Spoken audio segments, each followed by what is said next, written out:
Oke, Assalamualaikum warahmatullahi wabarakatuh. Waalaikumsalam warahmatullahi wabarakatuh. Good evening, everyone. My name is Alvina Varianti, and my friends Fatimah and Putri. So today, we would like to present our material about error analysis procedure. So the first topic will be explained by me. Next, Fatim,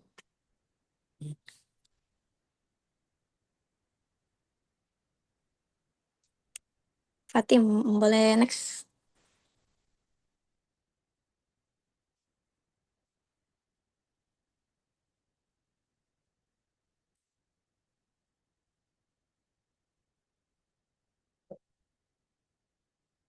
Okay, what is error analysis procedure? Error analysis procedure is a systematic method used to study and understand the errors that language learners make. It aims to identify which parts of learner language are incorrect, describe the kinds of errors, classify them by type and cause, and evaluate their impact on learning. So, error analysis procedure is basically a step by step way to study the mistakes that students make when learning a language, especially English. So, the main goal in error analysis procedure is to understand what kinds of mistakes students make, why they make them, and how teachers can help them improve. So, next. Okay, there are four procedure of error analysis. First is identification, second is description, third is classification, and the last is evaluation. Okay, the first step of error analysis procedure is identification. Identification of errors is the first and crucial step in the error analysis procedure. It involves detecting and gathering all the possible errors made by learner in their language production, both in writing and speaking. So this means we look for parts of their sentences or speech that are not correct according to English grammar or usage rules. So why is this step important? Because it helps us separate between errors and mistakes. What errors? Errors is when students don't know the correct rule yet. For example, they still don't understand how to using past tense. And meanwhile, mistakes is when students actually know the rule but make a slip by accident, like when they are tired or not focused. So, what happens in this step, or how to identify errors or mistake in in students.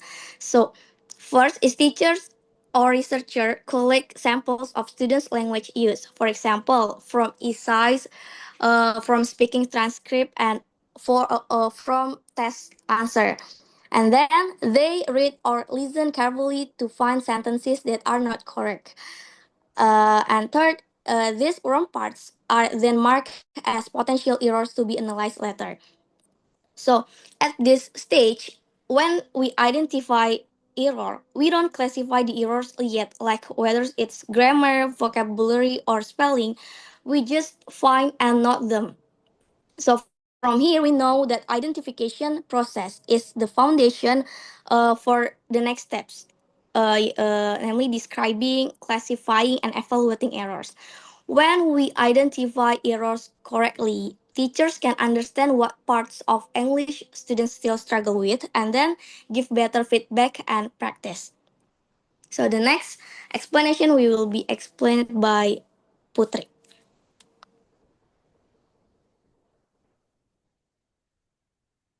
Okay, the next is description.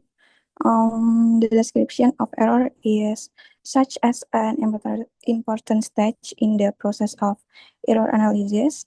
It is comes after identifying the learner mistakes.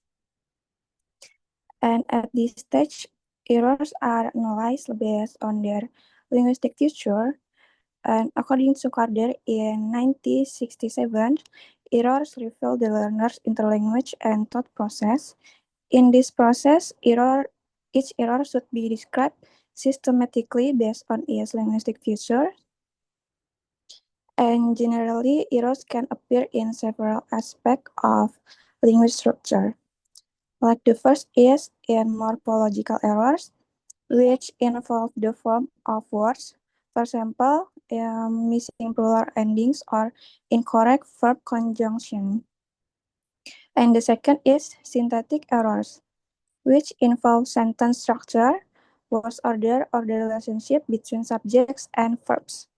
And the third is lexical errors, which involve inappropriate words, choice, or confusion between similar words. And the fourth is mechanical errors. It is such as mistake in punctuation or capitalization, which often reflects carelessness rather than a lack of knowledge. And the next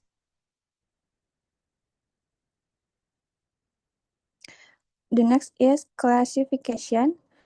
After each error has been described, the next step in the analysis process is errors classification. In this stage, involve organizing the identified errors into systematic categories so that they can be analyzed in terms of their frequency, linguistic type, and underlying cause. According to Corder in 1967, and later refined by Dooley, Bird, and Carson in 1982, classifying errors help teachers understand in not only what went wrong, but also why learners made those errors. Based on the survey strategy taxonomy in Dooley et al. In 1982, errors are divided into four main types. The first is omission. It is means leaving out necessary elements. For example, like she reading a book now. Mm, it is wrong because in the text is missing is. It should be she is reading a book now. And then the second is addition. It means inserting unnecessary items. For example, she doesn't go there. There is extra s, extra es after doesn't, so it should be she doesn't go there.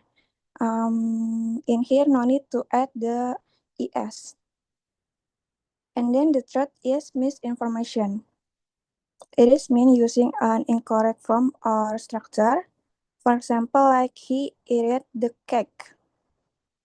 It is wrong because it's over generalization of ed rule.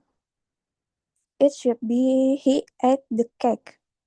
And then the last is misordering. It means incorrect words or phrase order. For example, they are always late never. It's wrong because it's follow Indonesian word order. It should be they are never late. And the next is should be explained by Fatima.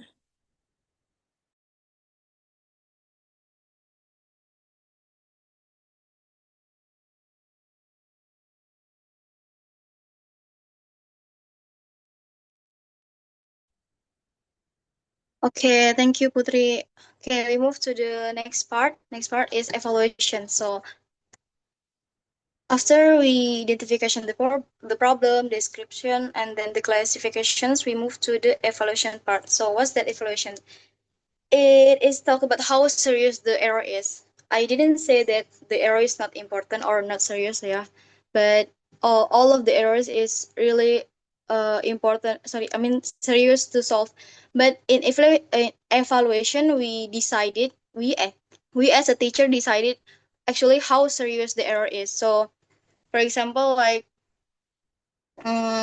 your students do some errors, so you think, oh, I will fix it, but sometimes you say you think like, oh my god, why did he do a lot of errors like that. Okay.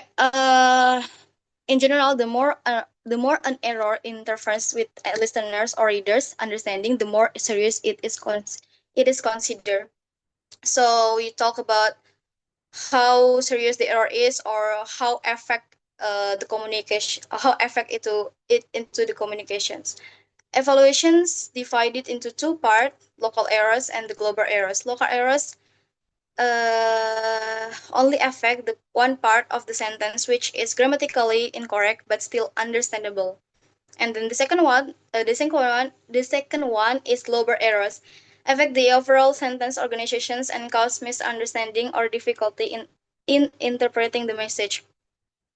So, in local errors, maybe the students only make one error, but in global errors, maybe they do errors in a whole sentence like that.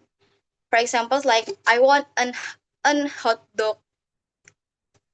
If you have a friends and then your friends say I want an hot dog, you know the meaning, right? You definitely know. Oh, he wants a hot dog, but you do know that she or he make an errors, but you still understand the meaning. But in global errors, for example, like my house beautiful red, if you listen to this sentence, it's just like, huh? I'm sorry, I don't understand what did you just say like that.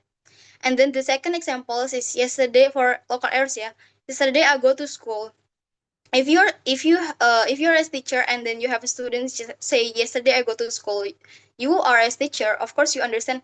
Okay, I will fix it. It's just about she or he didn't understand about uh chance go to the when. But if your students say school yesterday I go to, of course you will be really shocked, like, huh? I'm sorry, what? Oh my god,